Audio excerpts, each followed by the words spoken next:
Assalamualaikum warahmatullahi wabarakatuh. Perkenalkan, nama saya Anisatul Khairah, mahasiswa Ilmu Ekonomi Universitas Negeri Padang. Pada presentasi kali ini, saya dari kelompok 7 yang beranggotakan Arif Budiman dan saya sendiri, Anisatul Khairah, akan menjelaskan pembelajaran ekonomi sumber daya alam dan lingkungan dengan topik materi yaitu analisis ekonomi dan pengelolaan sumber daya perikanan berkelanjutan. Pada materi kali ini, terdapat 4 topik pembahasan yang akan saya jabarkan bersama teman saya, Arif Budiman. Topik yang pertama adalah peranan perikanan dalam perekonomian. Yang kedua, sumber daya ikan sebagai barang publik dan implikasi lingkungan. Yang ketiga, analisis ekonomi sumber daya perikanan laut. Dan yang terakhir atau yang keempat adalah pengelolaan sumber daya perikanan berkelanjutan. Peranan perikanan dan perekonomian. Sumber daya perikanan adalah stok dari target spesies beserta lingkungannya. Sumber daya perikanan ini terdiri atas sejumlah atribut yang bersifat biologi yang sangat banyak. Contohnya, plankton, ikan, dan spesies mamalia.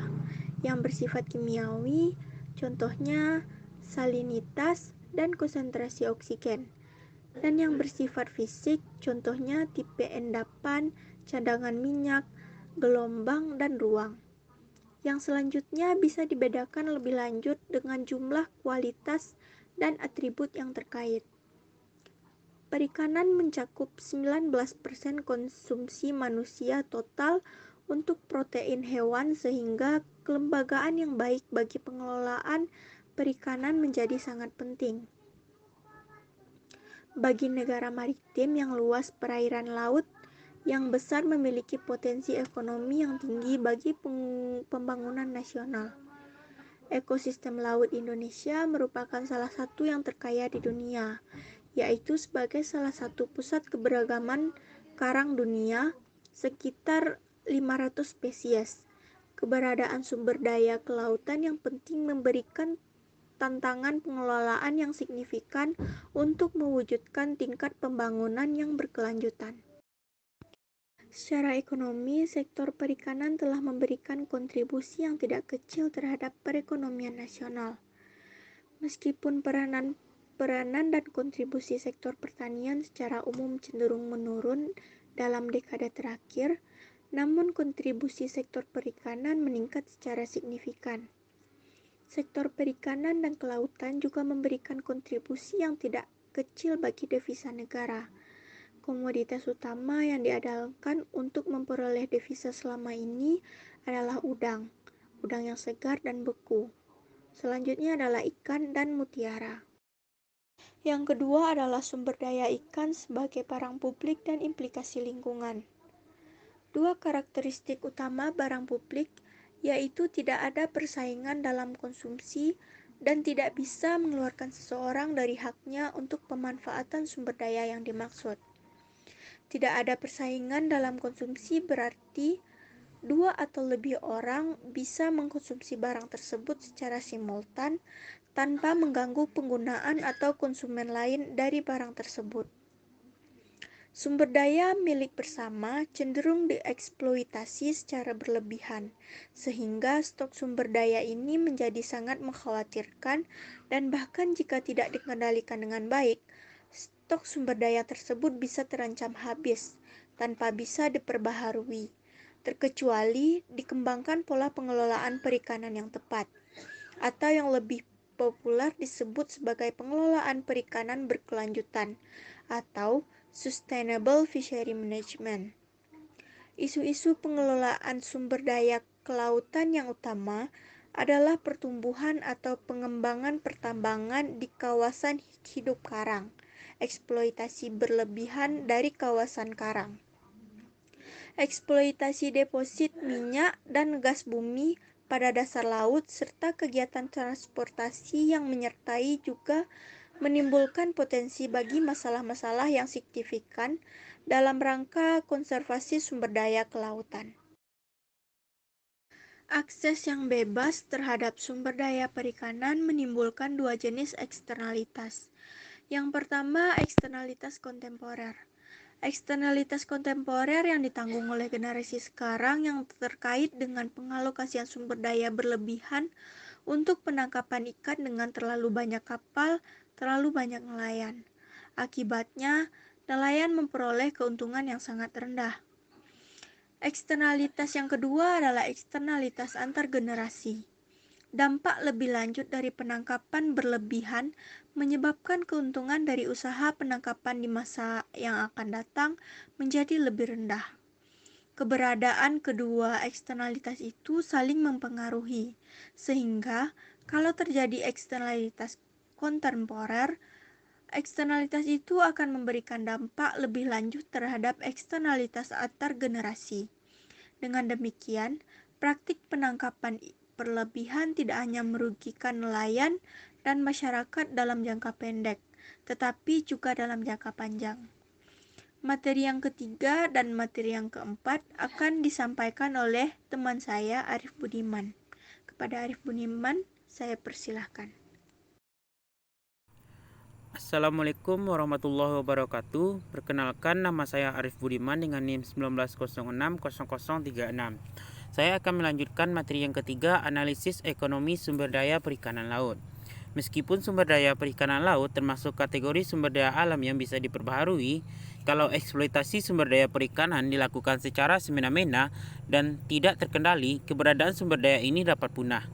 Model ekonomi yang memaksimalkan keuntungan dari pengelolaan sumber daya perikanan yang dilakukan yaitu yang pertama, model pertumbuhan biomas ikan.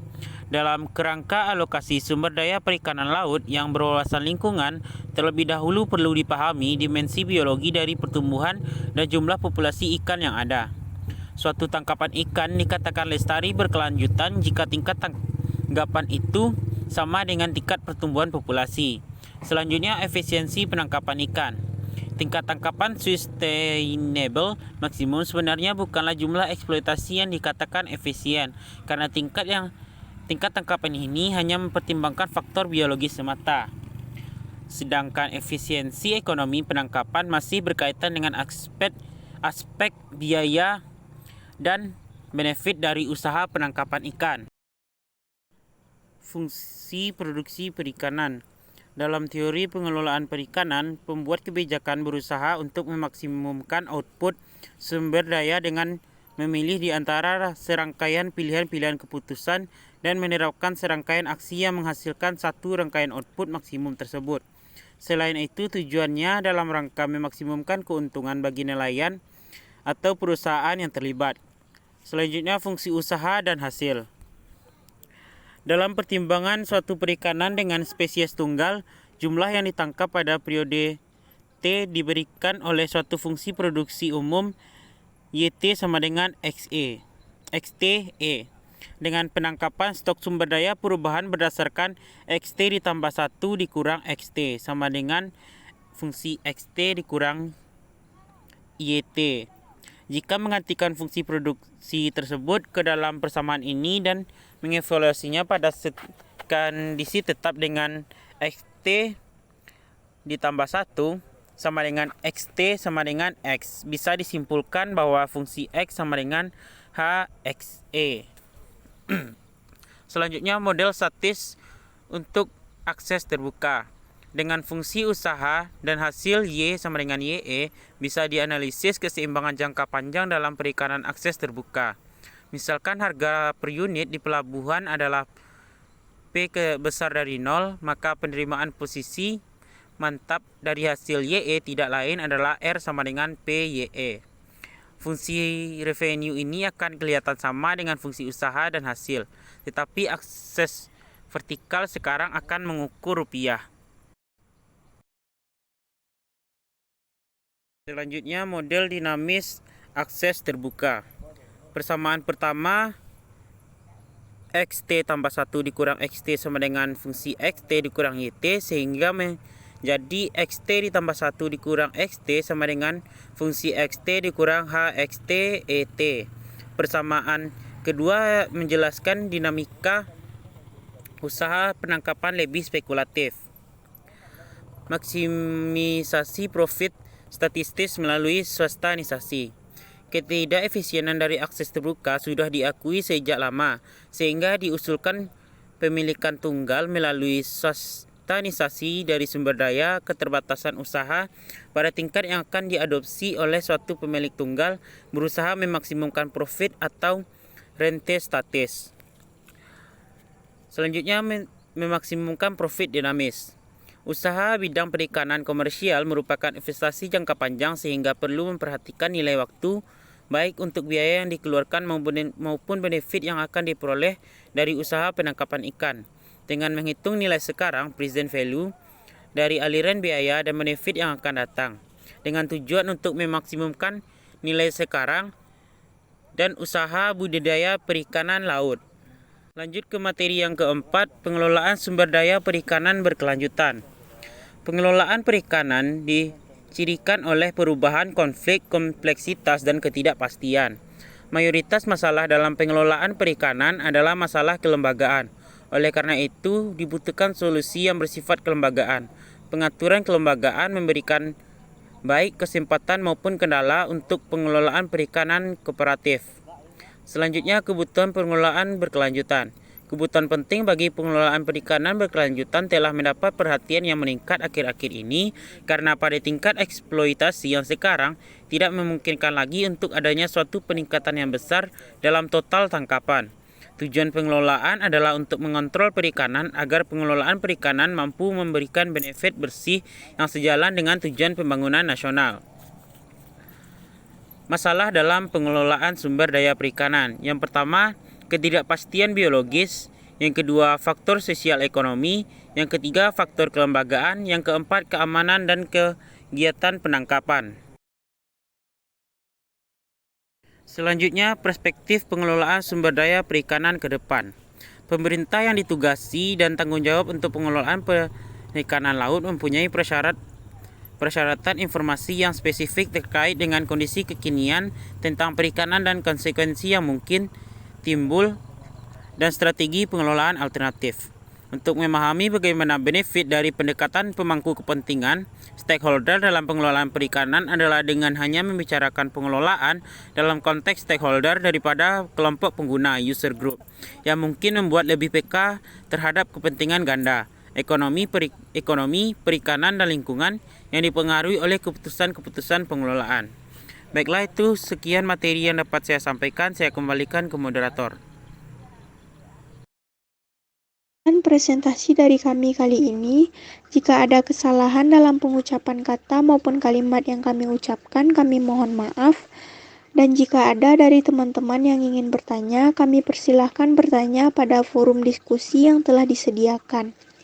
Untuk itu, saya sudahi dengan wassalamualaikum warahmatullahi wabarakatuh.